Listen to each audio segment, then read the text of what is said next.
आप सभी को मेरा हार्दिक प्रणाम। नमस्कार, जय श्री माता जी। मुझे लगता है कि एक चीज़ जो हमारी सोसाइटी में मिसिंग हो रही है, वो ये बताना कि आपने क्या ओढ़ना, क्या पहनना जैसी चीज़ है जिसको लोग आज हमारे जो बच्चे हैं जिसको वाहियात कह दे रहे हैं और इसको दकियानुसी विचार वाले कह दे रहे हैं। वो आज 4 अक्षर पढ़ लिख गए तो उनको लगता है, चाहे वो लड़कियां हों या लड़के हों, मुझे ऐसा लगता है कि सबको एक ही बात महसूस होती है कि खूब खुल करके अंग प्रदर्शन करना चाहिए और कैसे भी पीना चाहिए, कैसे भी रहना चाहिए। इसका बहुत ज़्यादा प्रभाव पड़ना नहीं है। ज़िंदगी को खुल के जियो, मज़े करो, लेकिन उसके जब बाद का जो चीज़ हमको मिलने लगता है तब हम रोते हैं और तुरंत वो मिलता नहीं, वो 10 वर्ष बाद मिल सकता है। वो जीवन के अंतिम क्षणों में प्राप्त होने लगता है, तब हम रोते हैं कि हमने ऐसा क्या किया। आज जैसे जो कुदरत कहर बरपा रही है तो बहुत सारे लोग रहम करो रहम करो। हमें तो लगता है किस बात पे रहम करे। वो जो कुछ हो रहा है, जो पहाड़ों में हो रहा है, जो गंदगी मच रही है, चरित्र वहां पे जो लोग दिखा रहे हैं, अपना जो व्यवहार दिखा रहे हैं, शराब पीने में जो भी वो लोग कर रहे हैं, सबको पता है कि वो क्या कर रहे हैं। लेकिन जब वो नीचे उतरते हो तो इतनी गंदगी वहां छोड़ करके चले जाते हैं। इसके अलावा जो वहां पर है, मैं ये भी नहीं कह सकती वो सारे बहुत ही पवित्र स्थिति में, चूंकि वो पहाड़ों में इससे बहुत ही पवित्र जीवन जी रहे हैं। किसी चीज की कोई गारंटी नहीं है, लेकिन कुदरत को तो सब पता होता है। कुदरत को पता है कि कब हमको क्या कर लेना है, किसको किधर मारना है, बहाना है। मैं ये कहती हूँ कि गेहूं के साथ घुन भी पीसेंगे, ये तो शुरू से होता आया है। तो कहने का मतलब है कि वो ऐसी क्या चीजें हैं जो हमसे छूट रही हैं, हमको पकड़ में नहीं आ रही हैं। देखिए, जब जिस समय ब्लाउज का भी कॉन्सेप्ट नहीं था तो हमारे यहाँ जो स्त्रियां थी वो क्या करती थी, वो पूरा एक उत्तरीय लेती थी अच्छे से और खूब गहने पहनती थी। उनका वो दिखता नहीं था, वो अंग प्रदर्शन नहीं करती थी, उनके पास और कुछ चॉइस नहीं थी। वो जिस जिस सभ्यता से उठते लोग चले गए उस तरह के पुरुष भी कोई बनियान नहीं पहनते थे, बुशर्ट नहीं पहनते थे, टी शर्ट नहीं पहनते थे, था ही नहीं। तो ये तो फिर वो क्या करते थे, वो भी एक उत्तरीय डालते थे। उसके बाद वो लोग भी बहुत गहने पहनते थे। हमारे राजा लोग तो पहनते ही थे। वो इसीलिए ही पहनते थे कि किसी की नजर उनकी छाती पर, उनके गले पर जाए ही नहीं। वो सिर, ये सहस्त्रार, ये सब, ये मुकुट से जो है आगे से सहस्त्रार से ऐसे पूरा कुछ ऐसा पहनते थे कि वो सहस्त्रार भी उनका सुरक्षित रहना चाहिए।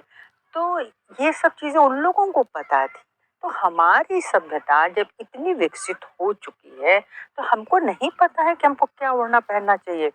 और कौन नहीं बता रहा है, ज्ञान किसको नहीं है।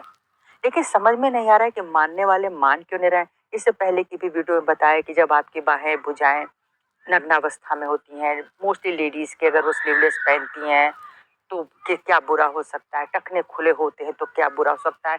आप ये समझ लीजिए कि जोड़ों के दर्द तो आगे आपको आने ही वाले हैं। ये काफ मसल्स में जो पेन होती हैं, इसके अलावा बहुत सारी बाधाएं होती हैं जिनको आप शब्द नहीं दे सकते, और ये भी जान लीजिए कि उसको विज्ञान पकड़ भी नहीं सकता है। हम लोगों ने इतने साइकोसोमेटिक प्रॉब्लम, मल्टीपल डिसऑर्डर देख रहे हैं, पर्सनालिटी डिसऑर्डर, कि ये नहीं पकड़ में आ रहा है कि ये चीजें हो क्यों रही हैं।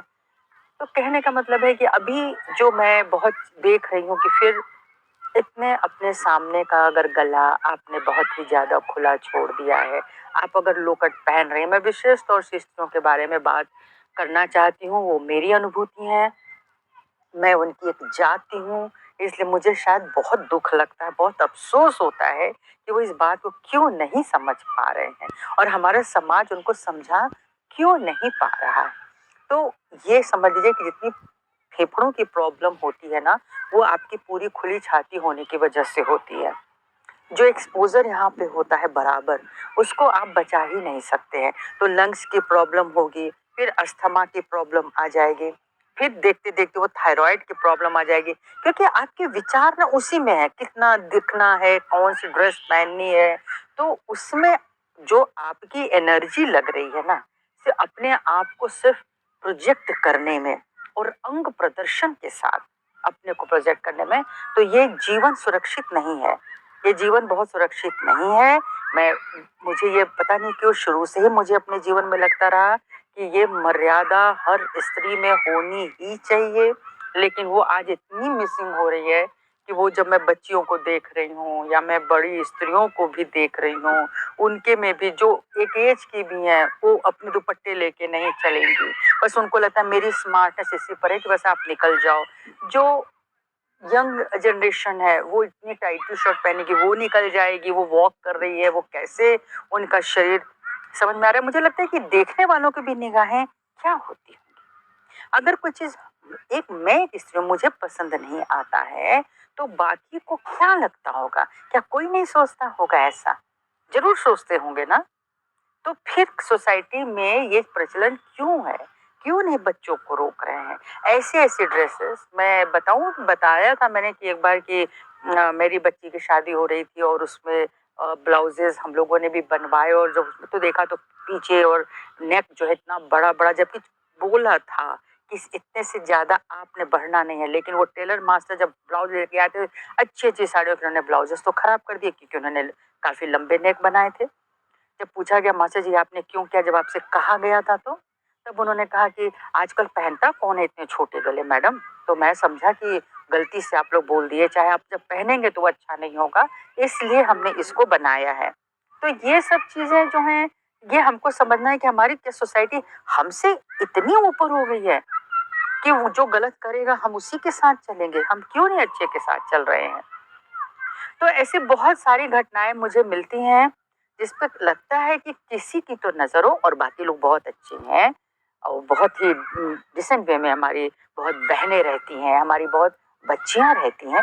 और ज्यादातर मैंने आध्यात्मिक तौर पर देखा कि जो बच्ची इसमें आगे आगे, उनको ये बात समझ में आ रही है कि हमको कैसे ड्रेस पहनना है। वो पढ़े लिखे बच्चे हैं, वो जॉब वाले भी बच्चे हैं, पर उनको पता है कि हमको अपनी ड्रेस कैसी रखनी है।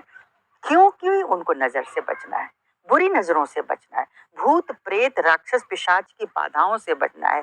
ये कहते हैं बहुत सारे लोग, जब लोग कहते हैं ना कि वो पीपल के वृक्ष के नीचे जो है अब आपने शौच नहीं करना है और यहाँ अकेले रास्ते से नहीं गुजरना है, तो वो ये सारी चीजें हैं कि हाँ वहाँ पे आत्माएं होती हैं और कई बार ऐसी अच्छी आत्माएं भी होती हैं जिनको मोक्ष नहीं मिलता, तो वो वृक्षों पर है। बहुत लोगों ने बताया कि जब हम लोगों ने पूछा कि आप लोग कहाँ थे, तो किसी ने कहा हम लोग वृक्षों पे रहे और इस तरह से रहे, वैसे रहे, हम लोग बहुत दुख में रहे, कष्ट में रहे। तो जब सब ये पता है और आज की जनरेशन में मैं देख रही हूँ बहुत ज्यादा ये क्यूरियोसिटी बढ़ रही है, तो फिर अपना संभाल क्यों नहीं आ पा रहा है, ये बहुत बड़ा प्रश्न है। और हमारी युवा बच्चियां इसको सुने।